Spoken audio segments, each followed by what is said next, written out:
안녕하십니까. 오늘 말씀은 시편 18편 말씀을 교류할까 합니다. 구약성경 814쪽입니다.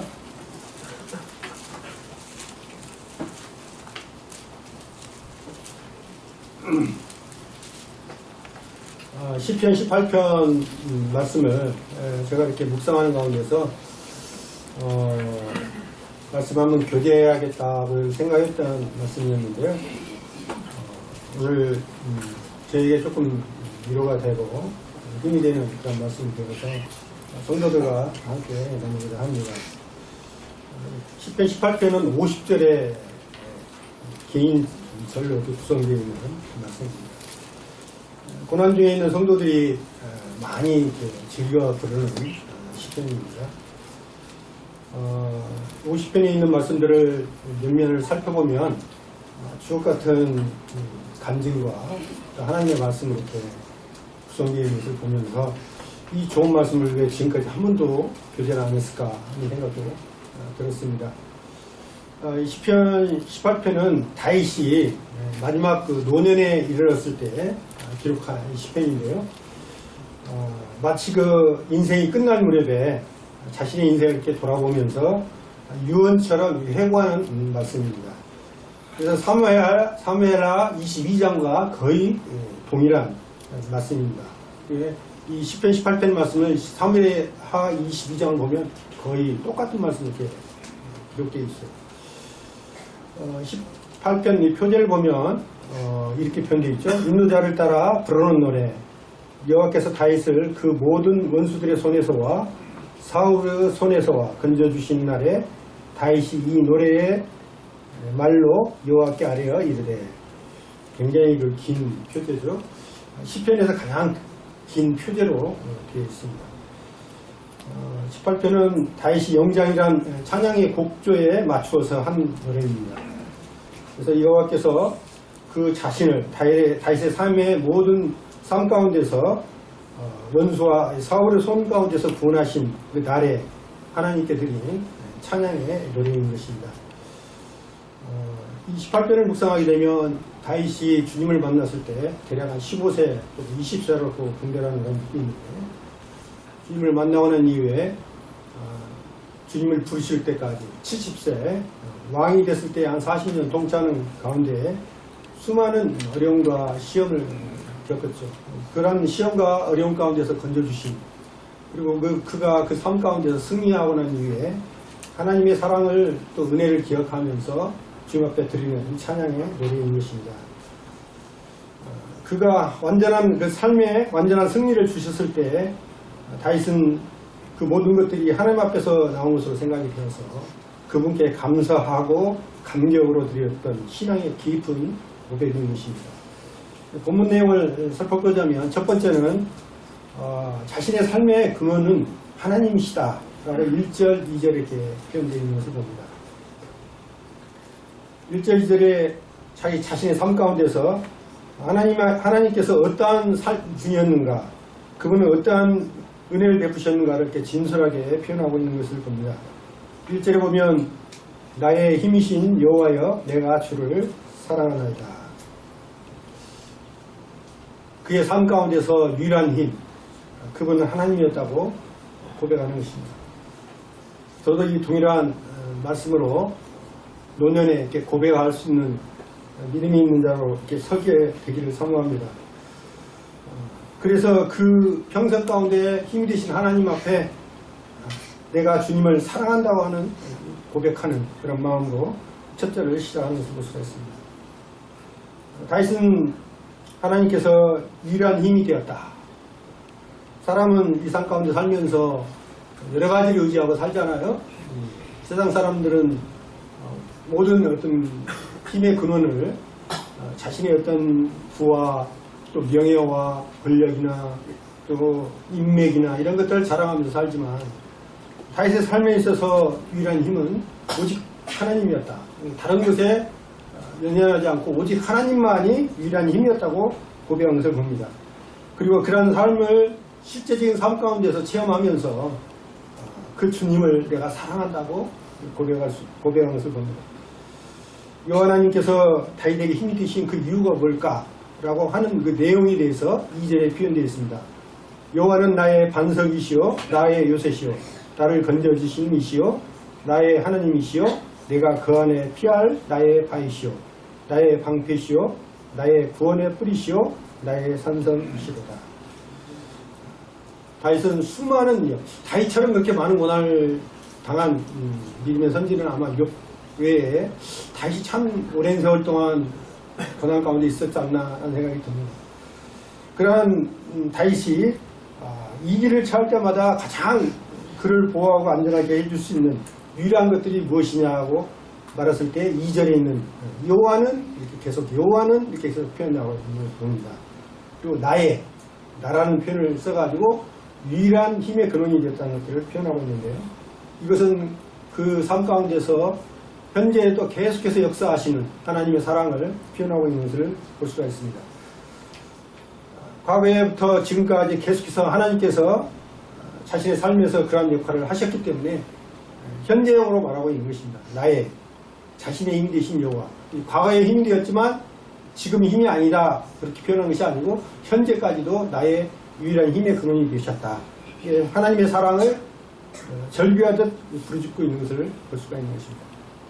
왜 그러냐면 다윗은 어린 나이에 골리앗과 싸움에서 문맷돌 5개를 가지고 그 나라에서 강대국 중에 가장 뛰어난 그 장수와 대적을 했었던 그런 위험 가운데 있었잖아요. 단판 승부를 한 거죠. 근데 그것을 하나님의 힘을 의지해서 승리했죠.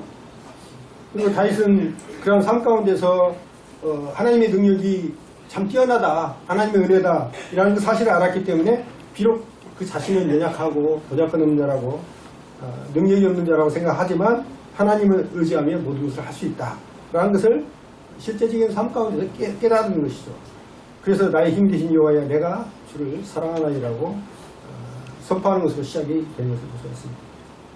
다윗은 사울의 창칼에 10년에서 13년의 세월 동안 도피 생활을 했습니다. 계속 그 창칼 아래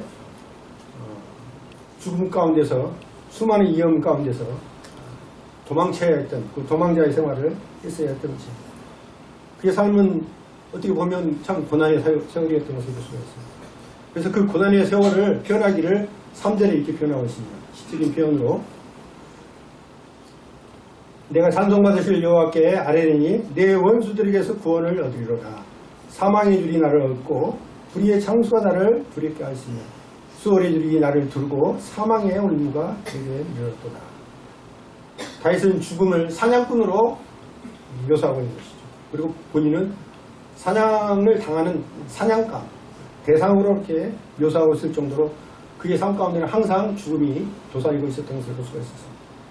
사무엘상 20장 3절에 이렇게 표현되어 있습니다. 나와 죽음 사이는 한 걸음뿐이다.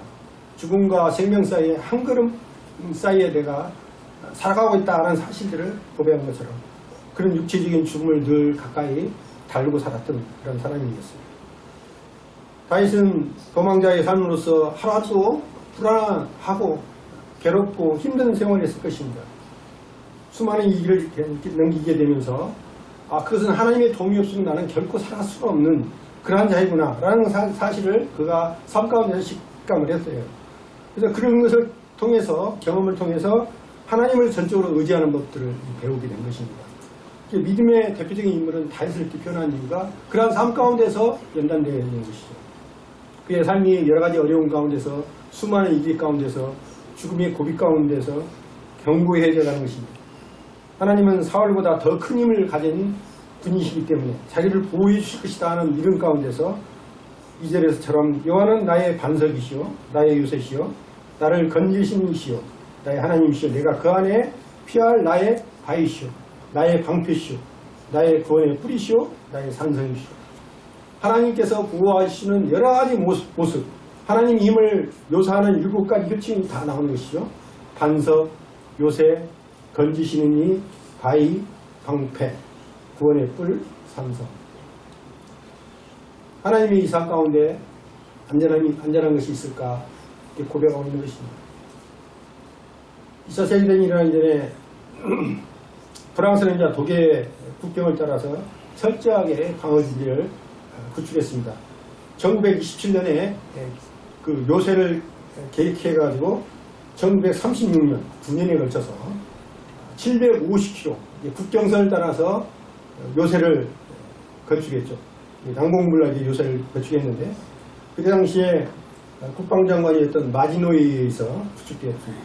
이 방어선을 마지노선이라고 우리가 표현하는데요. 사실은 최후의 방어선이 아니고 최전선의 요새인 것입니다.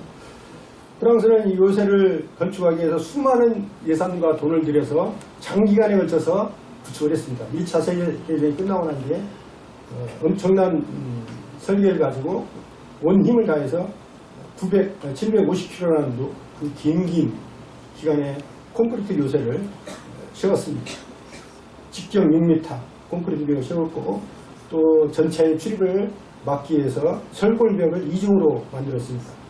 그리고 보병의 침입을 막기 위해서 설조망지대를 또 만들었고 이런 난공불락에 의해서요. 제가 이제 마지노라는 그 요새를 한번 사진을 보니까 거의 지하에 구축되어 있고 위에 이제 그 콘크리트로 이렇게 갇혀있는 그런 진지처럼 이렇게 높은 성벽을 만들었던 겁니다. 근데 그 막상 2차 세계대전이 터졌을 때 독일이 그 강력한 요새를 무너뜨릴 수가 없으니까 어떤 방법을 썼냐면 그 인접한 벨기에를 침공해가지고 벨기에를 삼키고 우회해가지고 마지노선을 무너뜨린 거예요. 세상에서 가장 강력하다고 하는 그 마지노선도 힘 한번 써보지도 못하고 그냥 점령을 당했던 것이죠. 그러나 세상의 요새는 그렇습니다. 완벽한 요새는 없지만 그러나 하나님은 강력한 요새라고 다윗이 고백하고 있는 것입니다. 그 힘으로 우리를 지키시는 분이십니다. 너무나 위험이 많은 이 삶 가운데 살고 있어요. 성도들이 조금만 방심하면 그냥 세상 사람들과 동일한 영혼에 핥히는 그런 범죄를 저질 수밖에 없는 이런 진짜 타락하고 힘든 세상에 우리가 살고 있는 거예요. 우리는 하나님을 향한 믿음으로 살아야 되는데 이는 믿음으로 만나마 살리라고 하신 것처럼 믿음으로 살아야 되는데 우리 힘으로는 살아갈 수가 없어요. 그래서 매일매일 삶 가운데서 하나님께서 나와 함께 해주시기를 간구하고 그분의 도움으로 어려운 환난들을 피해 나가고 극복하고 또 그러한 가운데서도 믿음을 지킬 수 있도록 주님의 자비를 구하는 삶을 살 수밖에 없는 이 연약한 인생인 것을 봅니다. 동일하게 다윗도 그랬던 것을 보여요. 지금까지 하나님께서 우리를 붙잡아 주신 그 힘의 근원이 무엇입니까? 물론 성도들의 사랑으로 우리가 때로는 위로를 받고 격려를 받지만 결국은 하나님이 도우시지 않으면 우리는 살아갈 수가 없는 연약한 존재입니다. 다윗은 시편 62편 5절 6절에서 이렇게 표현되었어요. 나의 영혼아 전사함이 하나님만 바라라. 무릇 나의 소망이 그로부터 나오는 거다. 우리의 소망은 하나님으로부터 나오는 거예요. 오직 그만이 나의 반석이시오 나의 구원이시오 나의 요새이시니 내가 흔들리지 않는다. 우리가 흔들리지 않는 그 힘의 근원은 오직 하나님이 우리를 붙잡아 주시기 때문에 가능한 것입니다. 그러한 것을 고백하는 것들이 사실 예배의 삶 가운데서 우리가 그런 주님의 은혜를 고백하고 있는 것이죠. 두 번째는 3절에서 10절, 19절까지 되어 있는데 사망의 올무 같은 환난에서 기도하게 될 때 강력한 능력으로 응답하시는 여호와를 노래하고 있습니다. 다윗은 자신의 원수들의 공격 가운데서 공격받을 때마다 그 공격받을 때에 하나님 앞에 원망하지 않냐고 찬양받으실 그 여호와께 아뢰는 것을 봅니다. 하나님 앞에 간절하게 구하여요. 그 환난을 피해 달라고 그렇게 구하는 것을 시편 곳곳에서 볼 수가 있어. 그들의 공격은 사망과 음부의 줄이 그를 얽어매고 둘렀고 또 불의 창소, 불법이 낭만은 그런 홍수 같은 그런 불의의 세상 가운데서 그를 두렵게 하였고 그런 환난과 고난이 사망의 올무가 그에게 이르는 정도로 엄청난 것이었다. 사망의 올무 아시죠? 짐승을 이렇게 올가매는 거 잡힐 때 그 올감이라고 하죠. 사망의 올무가 그 앞에 놓여있는 것처럼 그의 삶 가운데서는 지리밭을 건너는 같은 그런 삶을 살았던 것이죠. 이러한 공격은 인간으로서는 감당할 수 없는 것이었습니다. 다윗은 그러한 환난을 만날 때에 여호와 하나님께 부르지 아뢰었고 그 부르짖음에 여호와 하나님 귀에 들려서 그 기도 소리를 들으셨다고 표현하고 있는 것을 봅니다. 6절을 보시겠습니다. 내가 환난 중에서 여호와께 아뢰며 나의 하나님께 부르짖었더니 그가 그의 성전에서 내 소리를 들으시며 그의 앞에서 나의 부르짖음이 그의 귀에 들렸도다. 하나님께서는 다윗의 간구를 성전 가운데서 하나님이 임재하신 장소에서 들으셨다고 했었어요. 귀에 들렸다고 고백하고 있는 것을 봅니다. 하나님께서는 그 기도를 들으시고 응답하실 때 그의 원수들에 대한 진노로 땅이 진동하고 산의 터가 요동하였고 그 코에서 연기가 오르고 입에서 불이 나와 살라서 숯불이 붙을 정도였다고 표현하고 있습니다. 하나님께서 하늘을 들이우시고 강림하시니 그 발에는 어둠컴컴하다고 다윗은 10절에서 15절에 걸쳐서 하나님의 힘찬 역사하심을 자연 현상을 통해서 계속해서 이렇게 표현하고 있는 것을 봅니다. 사실은 사울의 창끝은 다윗보다 더 강력했죠. 힘이 좋았고 하나님은 그 강한 원수와 미워하는 자에게서 그를 건지셨습니다. 그의 생명을 붙잡고 계신 것이죠. 재앙의 날에 다윗에게 그들을 쳐들어왔지만 다윗은 여호와만을 의지하였고 하나님은 그를 넓은 곳으로 인도하시고 그를 기뻐하심으로 구원하셨다고 표현하고 있는 것을 봅니다. 공동묘지에 사랑하는 성도님들 가보신 적 있으십니까? 가면 이제 공동묘지가 다 없어졌는데 지금 우리 빠랭이님께서 살고 있는데 공동묘지 타 아시죠? 네, 남은 공동묘지 타였어요. 그래서 어떤 사람들은 그 공동묘지 타가 내가 그런 농담도 했죠. 우리 여직원이 거기 들어간다고 했는데 귀신이 나올 수도 있어. 옛날 그 전주지검 그 덕진에 있는 그 건물이 공동묘지 타였거든요. 그리고 직원들이 순찰을 돌다가 귀신을 봤다는 사람들이 이렇게 있어요. 이렇게 별관을 가다가 귀신을 봤다고 막 이야기하고. 저는 귀신이 있을 수 있다고 생각합니다. 물론 뭐 믿음으로 그걸 감당할 수는 있지만 제가 그 이야기 하려고 는 아닌데 공동묘지는요 넓고 화려한 무덤 또 있을 수도 있죠. 또 뭐 초라한 무덤도 여러 가지 모양의 무덤들이 있는데 공통된 것은 뭐냐면 거기는 생기가 없다. 생기도 없고 희망이 없는 장소다. 그냥 죽음 앞에 모든 사람들은 그냥 무력한 거죠. 이 상 가운데서 뭐 빈부기천을 관계없이 죽음 앞에서 무력하지 않는 사람이 있습니까? 대통령도 그냥 죽음 앞에서 무력한 거죠.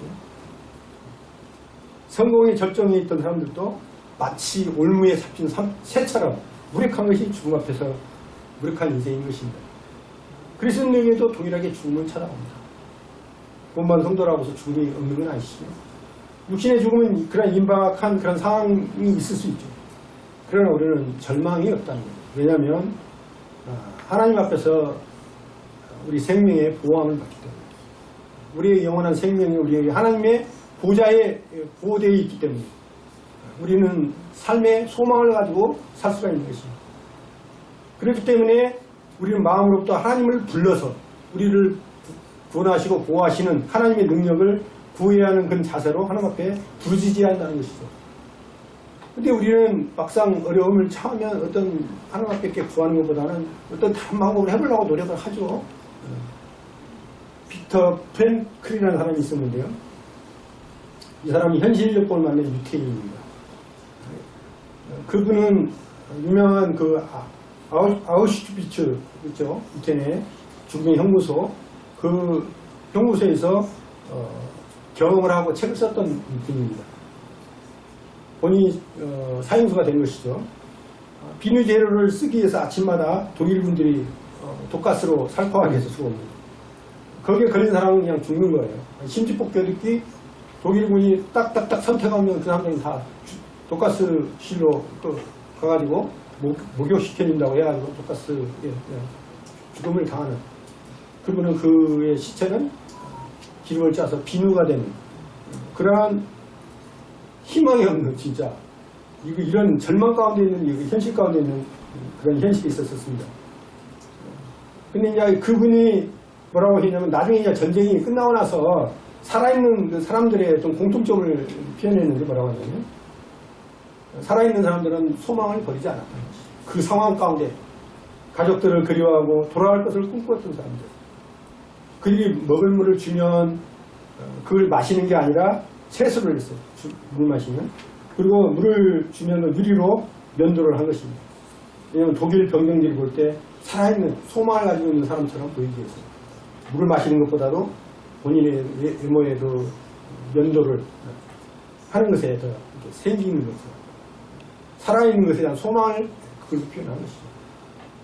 그랬을 때 독일 군사들이 누추하고 남루한 소망이 없고 눈빛이 절망 가운데 있는 사람들은 데려가 다 죽음에 이르게 됐지만 그 소망을 가지고 눈빛이 초롱초롱하고 본인을 관리하고 그런 희망하는 사람은 차마 데려갈 수가 없어요.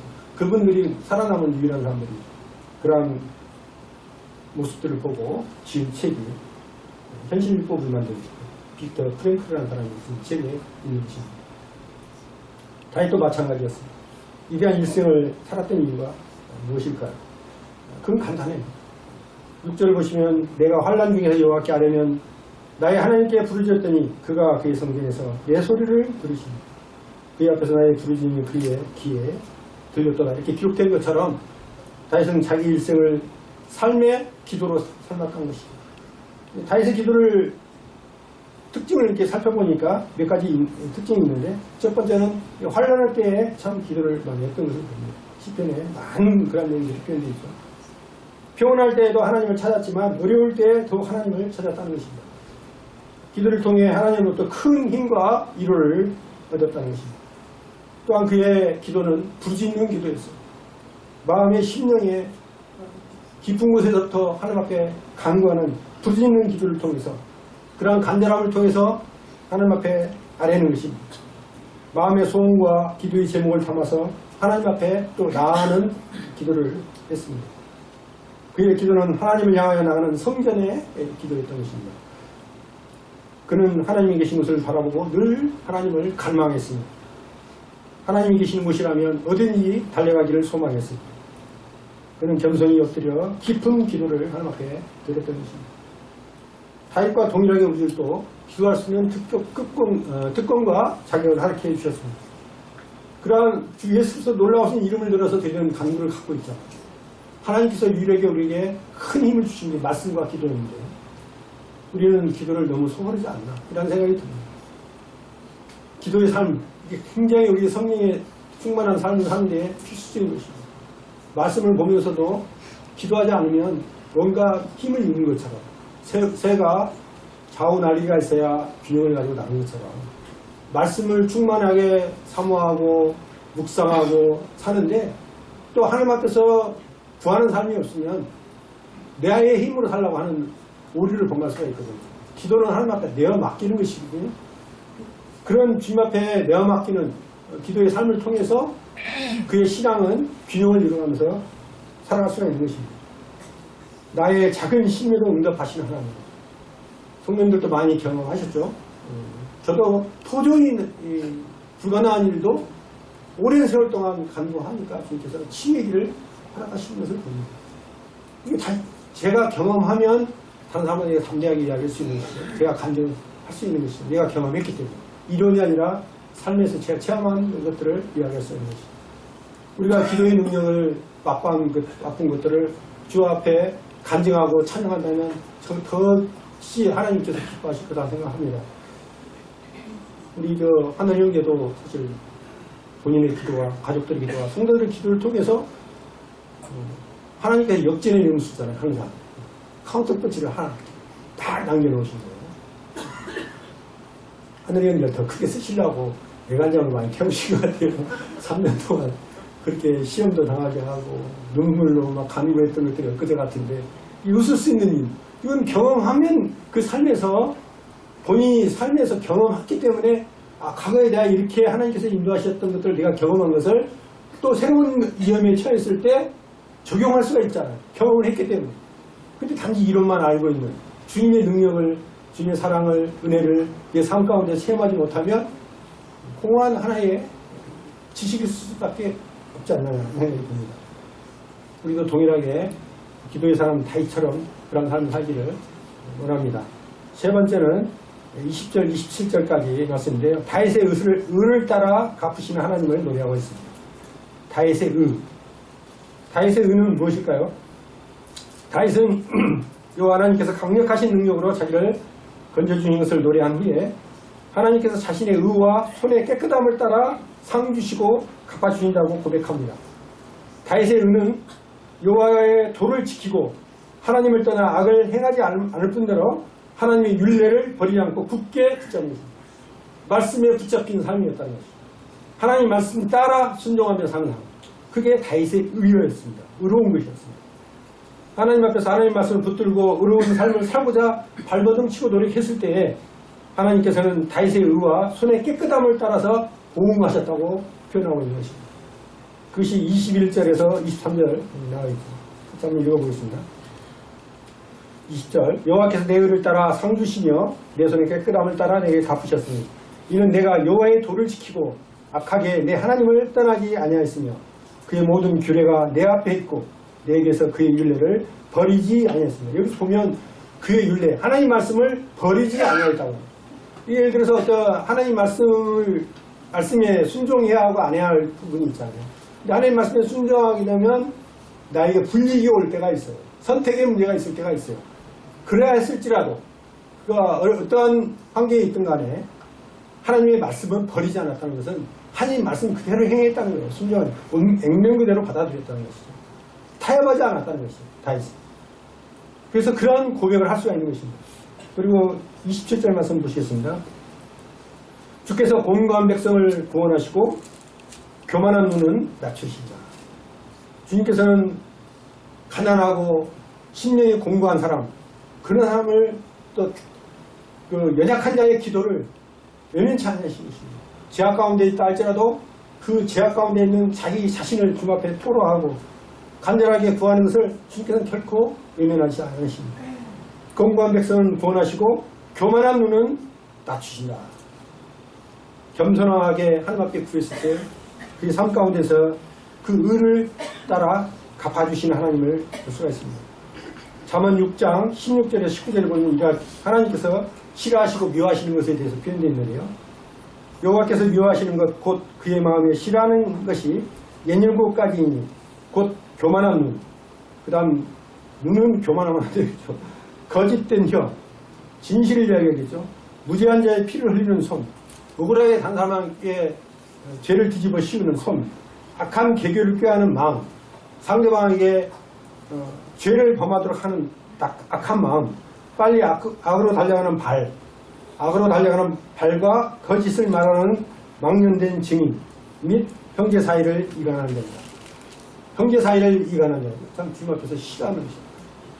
내가 본의 아니게 이야기를 했는데 실수로 오해가 돼서 하는 것은 하나님께서 고의로 한 것이 아니니까 실수니까 그렇게까지 미워한다고 생각지 않는데 고의로 두 사람 사이를 멀리하려고 악하게 말로 표현을 해가지고 사이를 갈라놓는 이간하는 것, 이것은 하나님께서 미워하시는 것이라고 말씀하고 있네요.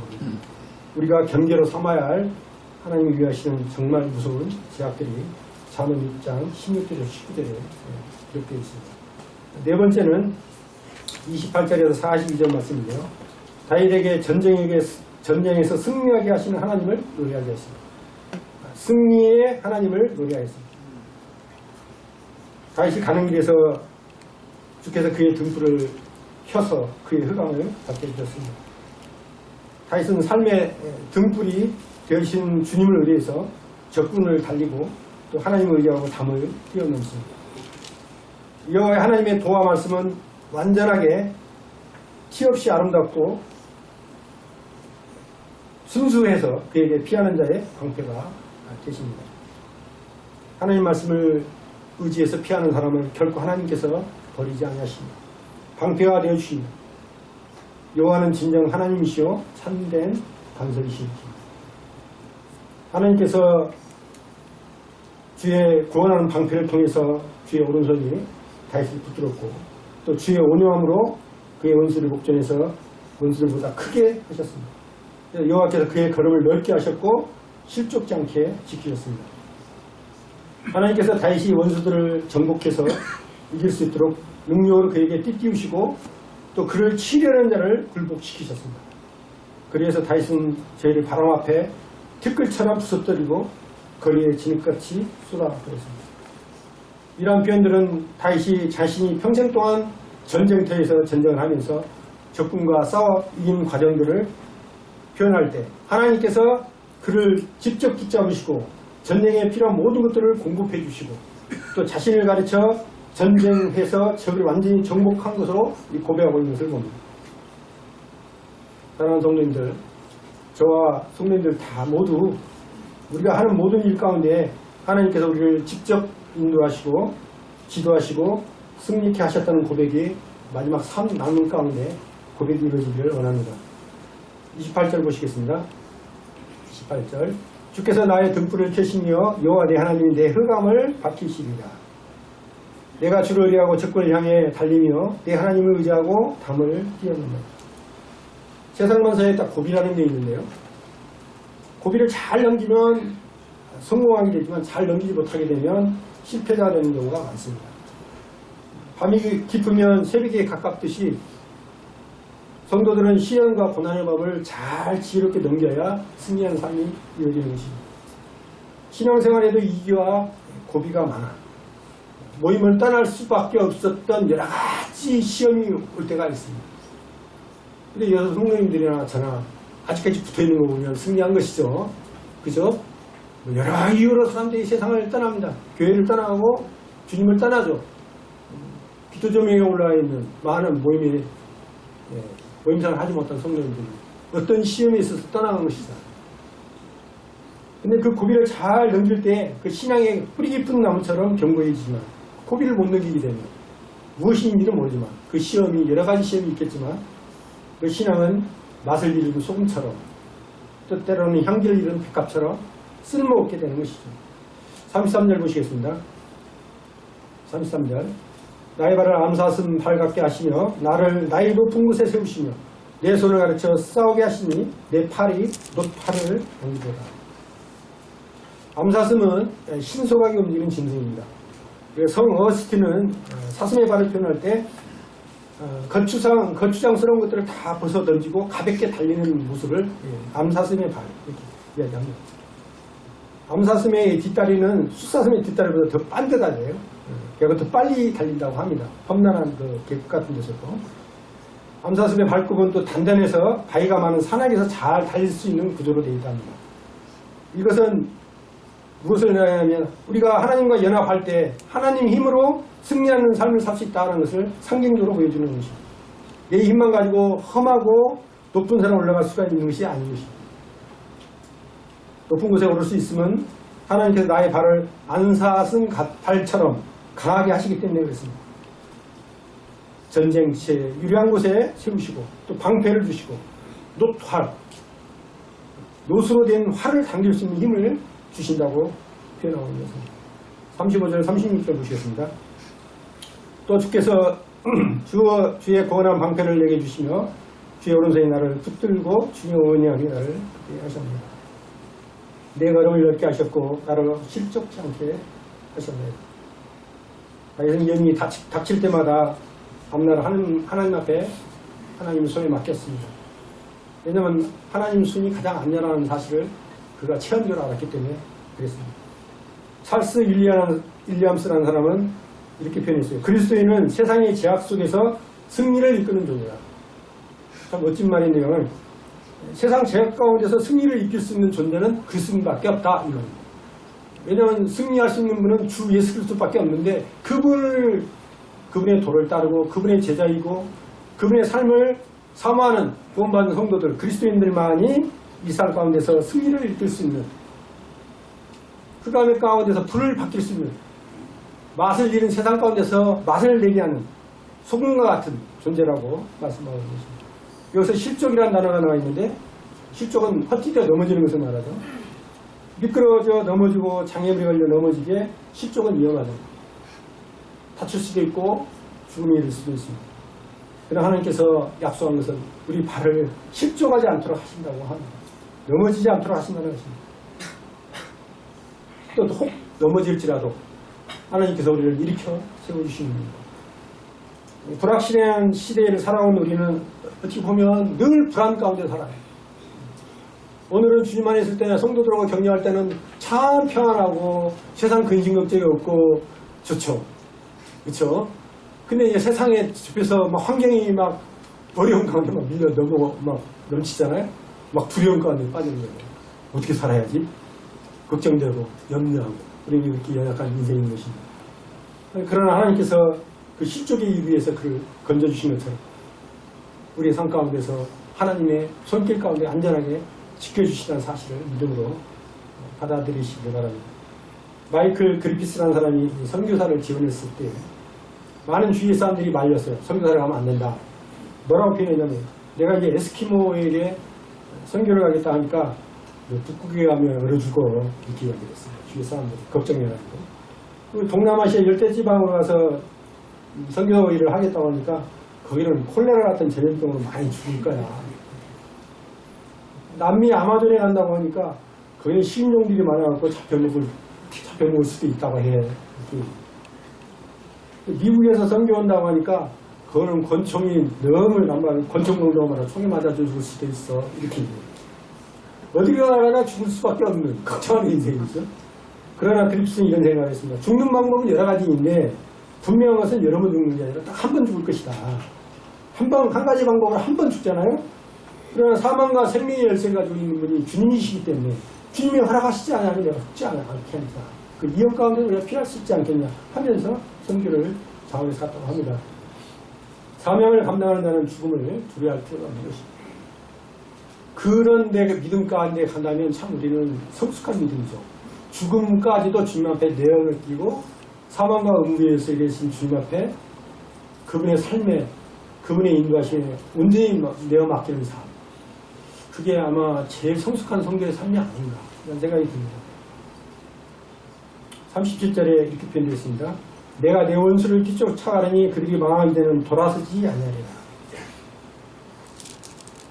나의 발을 암사슴 같게 해서 원수를 추격하게 하고 그를 쓰러뜨리게 하신다는 고백입니다. 거꾸로 추격을 당한 것이 아니라 내가 추격하는 사람이 됩니다. 원수가 뒤돌아볼 겨를도 없이 격퇴시킨다는 뜻입니다. 하나님께서 사탄을 머리를 깨뜨리셨어요. 이미 십자가에서 부활로 승리하신 분이 사탄을 발 아래 엎드리게 했습니다. 사탄은 결코 구원받은 성도들을요 이어을 할 수 있지만 삼킬 수는 없는 거예요. 왜냐하면 생명을 주님이 보호하시기 때문에 그렇습니다.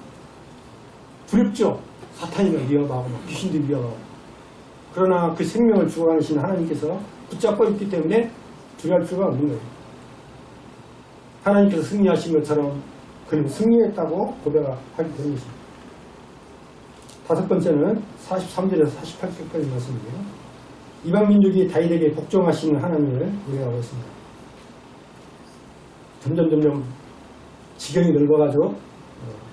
다윗의 삶이 그랬죠. 목동으로부터 시작해서 유명한 그 장군으로부터 사울의 칸끝에 독비성을 했다가 유다의 왕이 됐다가 나중에는 통일왕국의 왕이 됐잖아요.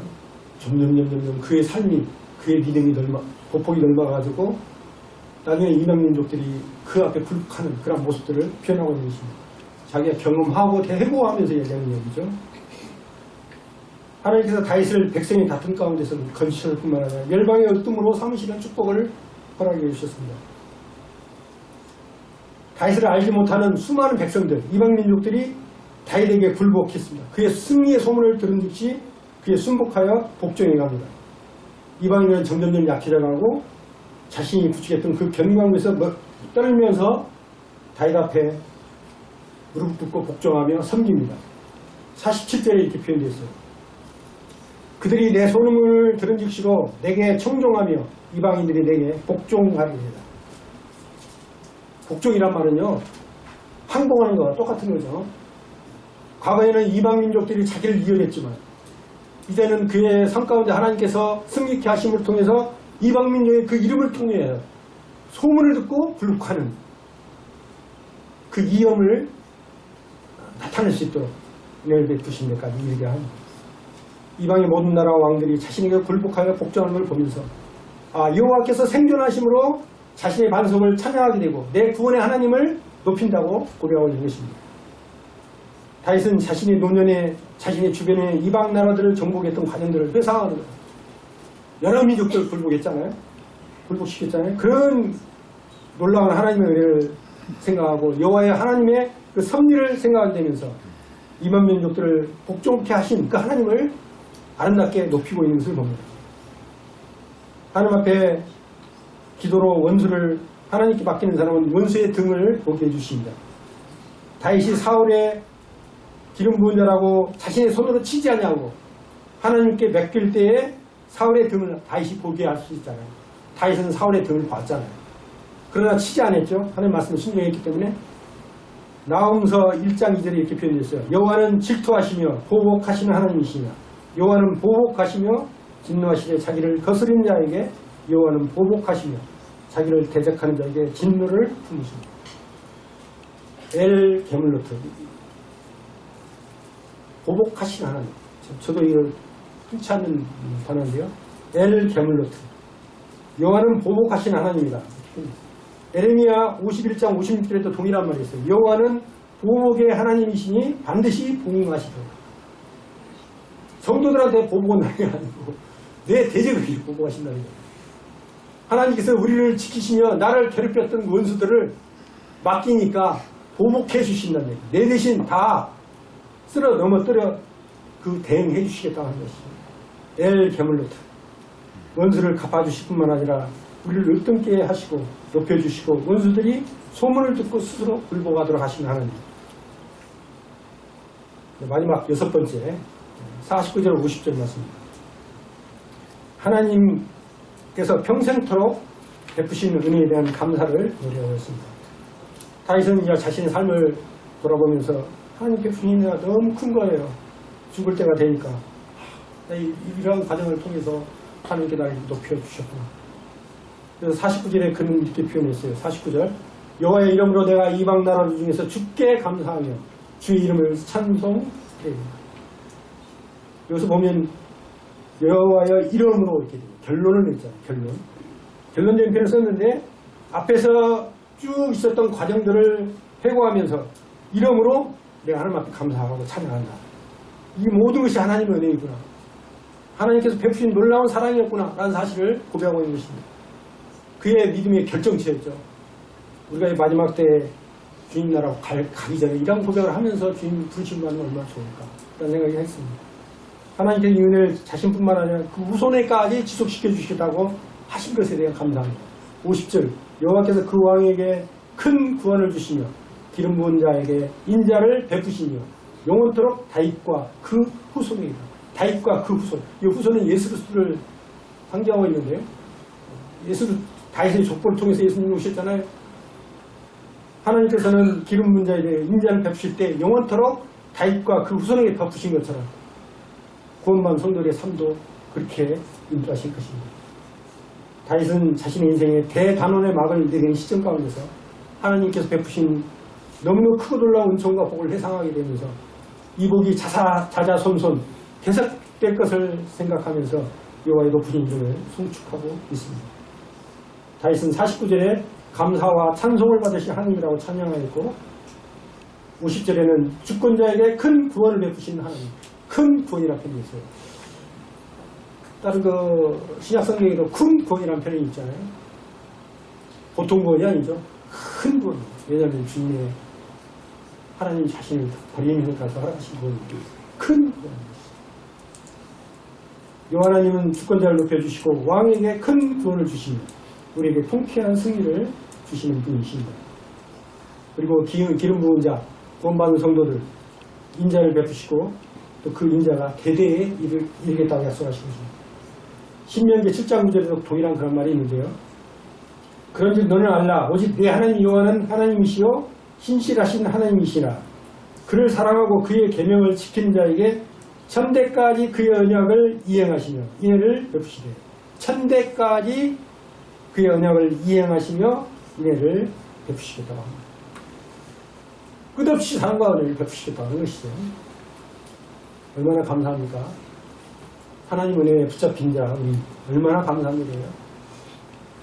다윗이 기록한 18편을 제가 묵상하게 되면서 다윗은 자신을 구원하신 하나님을 경험하고 하나님을 사랑하고 의지한다고 고백하고 마지막에 하나님이 살아계심을 확신하면서 그 하나님을 찬양하는 모습으로 마무리하는 겁니다.